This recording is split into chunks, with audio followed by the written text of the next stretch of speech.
മാന്യപ്രേക്ഷകർക്ക് എൻ്റെ പ്രണാമം. ധന്യമായ പ്രഭാഷണ യാത്രകൾക്കിടയ്ക്ക് കുറേ അനുഭവങ്ങൾ ഉണ്ടാവാറുണ്ട്. അതിലെ ചില അനുഭവങ്ങൾ അല്ലെങ്കിൽ പല അനുഭവങ്ങളും ചില വ്യക്തികൾക്കെങ്കിലും ചിലപ്പോൾ പ്രയോജനപ്പെടും എന്നുള്ളത് കൊണ്ട് അത് യൂട്യൂബിൽ 5-8 മിനിറ്റ് അപ്ലോഡ് ചെയ്യാറുണ്ട്. ഈ യാത്രയിൽ ആദ്യമായിട്ട് ഞങ്ങൾ പ്രഭാഷണത്തിൽ പങ്കെടുത്തത് തിരുവല്ല ശ്രീരാമകൃഷ്ണ ആശ്രമത്തിലെ സമുജ്വലമായ രാമകൃഷ്ണ വചനാമൃതം എന്ന പരിപാടിയിൽ ഒരു പ്രഭാഷണമായിരുന്നു. ഇവിടെ ഏറ്റവും കാതലായിട്ട് പറഞ്ഞത്, അതിൻ്റെ ഓഡിയോ അപ്ലോഡ് ചെയ്യുന്നുണ്ടാവും, ശരിക്ക് ജാതി എന്ന് പറയുന്നത് നമ്മുടെ സമൂഹത്തിൽ 1400-ൽ പരം ജാതികളുണ്ട്. ക്രൈസ്തവരിലും അതുണ്ട്, മുസ്ലിങ്ങളിലും അഹമ്മദിയ ഉണ്ട്, ഷിയ ഉണ്ട്, സുന്നി ഉണ്ട്, സൂഫി ഉണ്ട്, ജാതികളുണ്ട്. നിർഭാഗ്യവശാൽ ജാതിയും വർണ്ണവും തമ്മിൽ നമ്മൾ ഒത്തിരി തെറ്റിദ്ധരിച്ചിട്ടുണ്ട്. ഇപ്പം നായർ, ഈഴവൻ, പുലയൻ, പറയൻ, ഉശവൻ, ഇതെല്ലാം ഒരു ജാതി എന്ന രീതിയിലാണ് നമ്മൾ അറിയപ്പെടുന്നത്. അതാണ് കാസ്റ്റ്. ആ കാസ്റ്റിൻ്റെ അടിസ്ഥാനത്തിലാണ് ഫോർവേഡ് കാസ്റ്റ് ആണോ ബാക്ക്വേഡ് കാസ്റ്റ് ആണോ എന്ന് പേര് നോക്കിയിട്ട് പറയാറുള്ളത്. ബ്രാഹ്മണൻ എന്ന വാക്ക് കാസ്റ്റ് അല്ല. ബ്രാഹ്മണൻ എന്നുള്ളത് ടൈറ്റിലാണ്. നമ്മൾ പ്രൊഫസർ, ഡോക്ടർ, എഞ്ചിനീയർ എന്നെല്ലാം പറയുമ്പോൾ ബ്രാഹ്മണൻ എന്നുള്ളത് ടൈറ്റിലാണ്. ക്ഷത്രിയൻ എന്നുള്ളതും ടൈറ്റിലാണ്. വൈശ്യൻ എന്നുള്ളതും ടൈറ്റിലാണ്. ശൂദ്രൻ എന്നുള്ളതും ടൈറ്റിലാണ്. അത് ജാതിയായിട്ട് നമ്മൾ മാറ്റി. ജന്മനാൽ ജായതേ ശൂദ്ര, ജന്മം കൊണ്ട് ഈ ലോകത്തിലെ 746 കോടി ജനതയും ഭാരതത്തിലെ 127.5 കോടി ജനതയും ശൂദ്രന്മാരാണ് ജന്മം കൊണ്ട്. കാരണം പ്രത്യേകിച്ച് അവരുടെ ജീവിതത്തിൽ ഒരു വ്യത്യാസമില്ല. പിന്നെ ഞാൻ ആ തിരുവല്ല ശ്രീരാമകൃഷ്ണ ആശ്രമത്തിൽ പറഞ്ഞു, മാനസികമായിട്ടാണ് നമ്മൾ ശൂദ്രന്മാർ. ജനിക്കുന്ന സമയത്ത് ശാരീരികമായിട്ട് എല്ലാവരും ഒരേപോലെയാണ്. കുറച്ച് കഴിയുമ്പോഴാണ് നമ്മൾ ആ ചെറിയ കുട്ടി വളർന്നു വരുമ്പോൾ വ്യവഹാരത്തിൽ ഏർപ്പെടാൻ തുടങ്ങുന്നു മാനസികമായിട്ട്. അതായത്, ഞാനിത് നിനക്ക് തരാം, നീ അതെനിക്ക് തരണം. ഞാൻ നിന്നെ സ്നേഹിക്കുന്നു, നീ എന്നെ സ്നേഹിക്കുന്നു. ഞാൻ നിന്റെ കൂട്ടുകാരനാണ്, നീ എൻ്റെ കൂട്ടുകാരനാണ്. വ്യവഹാരത്തിൽ എൻ്റെ പെൻസിൽ നിനക്ക് തരാം, നിന്റെ മറ്റേ പെൻസിൽ എനിക്ക് തരണം. ഇത് മാനസികമായിട്ട് രണ്ടാമത്തെ ലെവലിലേക്ക് നമ്മളിങ്ങനെ ഉയരുകയോ, എന്താണെന്ന് വെച്ചാൽ അത് കുറച്ചുകൂടി നമ്മൾ ഉയർന്നു കഴിയുമ്പോൾ ക്ഷത്രിയന്റെ മാനസിക ലെവൽ വരികയാണ്. ഞാൻ പ്രേമിക്കുന്ന പെൺകുട്ടി, നീ അതിനോട് സംസാരിക്കരുത്. എൻ്റേതായിട്ടുള്ള സ്കൂട്ടർ നീ എടുക്കരുത്, അത് പ്രൊട്ടക്റ്റ് ചെയ്യുന്ന ഞാനാണ്. എൻ്റേതായിട്ടുള്ള സാധനങ്ങൾ അത് പ്രൊട്ടക്റ്റ് ചെയ്യാനുള്ള ഉത്തരവാദിത്വം എൻ്റേതാണ്. എൻ്റെ ലവർ, എൻ്റെ സാധനങ്ങൾ, എൻ്റെ വസ്തുക്കൾ എൻ്റേത് എന്ന് മാത്രമല്ല, അത് എൻ്റേത് മാത്രം. I am protecting that. അതൊരു ക്ഷത്രിയ മാനസികാവസ്ഥയാണ്. അത് കഴിഞ്ഞ് കുറേ കൂടി പഠിച്ചു കഴിയുമ്പോൾ ഇതിലൊക്കെ എന്ത് കാര്യമായിരിക്കുന്നു. കുറേയൊക്കെ ലോകത്തിലെ പാരമാർത്ഥിക സത്യങ്ങളും വ്യാവഹാരിക സത്യങ്ങളും അറിഞ്ഞു കഴിയുമ്പോൾ അതേ വ്യക്തി വേറെ ആരുമല്ല, മാനസികമായിട്ട് ജന്മനാ കൊണ്ട് ജന്മസമയത്ത് അല്ലെങ്കിൽ ആ കാലയളവിൽ ശൂദ്രനായിരുന്ന വ്യക്തി മാനസികമായിട്ട് വൈശ്യനിലേക്കും മാനസികമായിട്ട് ക്ഷത്രിയനിലേക്കും മാനസികമായിട്ട് പാരമാർത്ഥിക വ്യാവഹാരിക അറിവുകളൊക്കെ നേടിക്കഴിയുമ്പോഴത്തേക്കും ഇതിലൊന്നും വലിയ കാര്യമില്ല എന്നറിയുമ്പോൾ അയാൾ ബ്രാഹ്മണന്റെ ലെവലിലേക്ക് വരുന്നു. അത് 4ാമത്തെ സ്റ്റെപ്പേ ആയുള്ളൂ. അത് കഴിഞ്ഞിട്ടാണ് സന്യാസിയുടെ ലെവലിലേക്ക്. ചിലതൊക്കെ എനിക്ക് വേണ്ട, മറ്റുള്ളവർക്ക് കൊടുക്കാം, ദാനം ചെയ്യാം, എനിക്ക് വേണ്ടെന്ന് വെക്കാം. വേണമെന്ന് വെക്കുന്നതിനേക്കാളും വേണ്ടെന്ന് വെക്കുന്നതിൽ സന്തോഷിക്കുന്ന അഞ്ചാമത്തെ അവസ്ഥ സന്യാസം ത്യജിക്കുക. സന്യാസിയിൽ നിന്ന് കുറച്ചും കൂടി ഉയരാൻ തയ്യാറാണെങ്കിൽ ഋഷിയായി, ഋഷിവര്യനായി, അതായത് മറ്റുള്ളവർക്ക് മാതൃകയായിട്ട് അറിവിൻ്റെ മൂർത്തിമദ്ഭാവമായിട്ട് പഠിച്ചു പഠിച്ചു ഉയരുന്ന വ്യക്തി, പഠിച്ചു പഠിച്ചു ഉയരുന്ന വ്യക്തി ഋഷി. അത്രയേ ഉള്ളൂ. ഋഷി മഹർഷിയായി. മഹർഷിയാവുമ്പോൾ പഠിച്ചത് പഠിപ്പിക്കുന്ന ലെവലിലേക്ക് എഴുതുക. മഹർഷി എഴുതാൻ തുടങ്ങുക. നമ്മുടെ വിശ്വാമിത്ര മഹർഷിയുണ്ട്, ചരക മഹർഷിയുണ്ട്, സുശ്രുത മഹർഷിയുണ്ട്. അതിൽ മഹർഷിമാരിൽ ചിലർ ഗുരുക്കന്മാരാണ്, ചിലർ ആചാര്യന്മാരാണ്. എന്ത് ഭംഗിയായിട്ടാണ് നമ്മുടെ പൂർവികരെ ക്ലാസിഫൈ ചെയ്തിരിക്കുന്നത്. മഹർഷിമാർ ഗുരുവായാൽ അവരെ എഴുതി വെച്ചിട്ടുണ്ടാവുമല്ല, ആരെയും ചെന്ന് പഠിപ്പിക്കില്ല. വിശ്വാമിത്ര മഹർഷിയാണ്, വ്യാസ മഹർഷി, വസിഷ്ഠ മഹർഷി, ചാർവാകൻ മഹർഷി യുക്തിവാദിയാണ്, നല്ല യുക്തിവാദിയാണ് ചാർവാക മഹർഷി, ചരക മഹർഷി.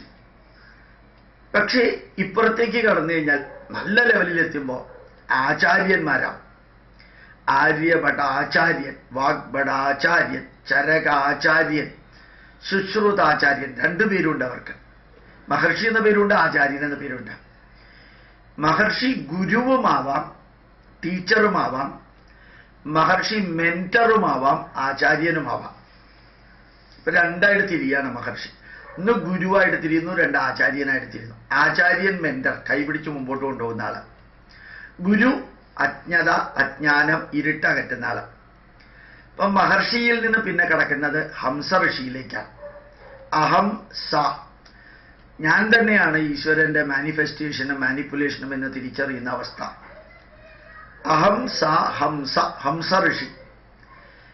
ആ ഹംസം എന്ന വാക്കിന് വേറൊരു അർത്ഥവും കൂടിയുണ്ട്. പാലും വെള്ളവും കൂടി ചേർത്ത് കൊടുത്താൽ മിത്തോളജിക്കൽ ഒരു അരയന്ന ഉണ്ട്, ഒറിജിനൽ അരയന്ന അല്ലാതെ. മിത്തോളജിക്കൽ അരയന്നത്തിനെ കുറിച്ച് പറയുന്നത് പാലും വെള്ളവും ചേർത്ത് കൊടുത്താൽ അതിൽ നിന്ന് പാല് മാത്രം വേർതിരിച്ചെടുക്കാൻ കഴിവുള്ള പക്ഷിയാണ് എന്ന്. അപ്പൊ ശരിക്കും പാലും വെള്ളവും കൂടി ചേർത്ത് കൊടുത്താൽ പാല് മാത്രം വേർതിരിച്ചെടുക്കാൻ സാധിക്കില്ല. അതിനൊരു അർത്ഥമുണ്ട്. എന്താ അർത്ഥം അറിയോ?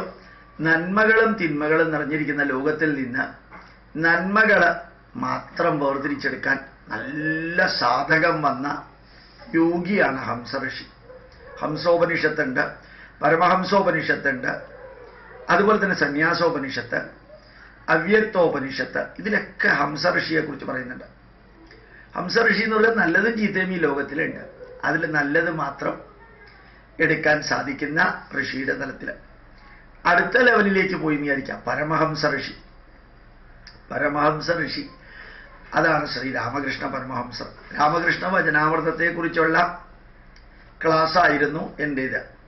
പരമഹംസ ഋഷി എന്ന് വെച്ചാൽ അൾട്ടിമേറ്റ് ആണ്. പിന്നെ ഒരു വ്യത്യാസം വേണമെങ്കിൽ പറയാം. പരമഹംസ എന്ന് വെച്ചാൽ പരമമായ, ഹംസ ഋഷിയുടെ പരമമായ ലെവലിലേക്ക് നന്മകൾ മാത്രം എല്ലാ സ്ഥലത്തും കാണാം.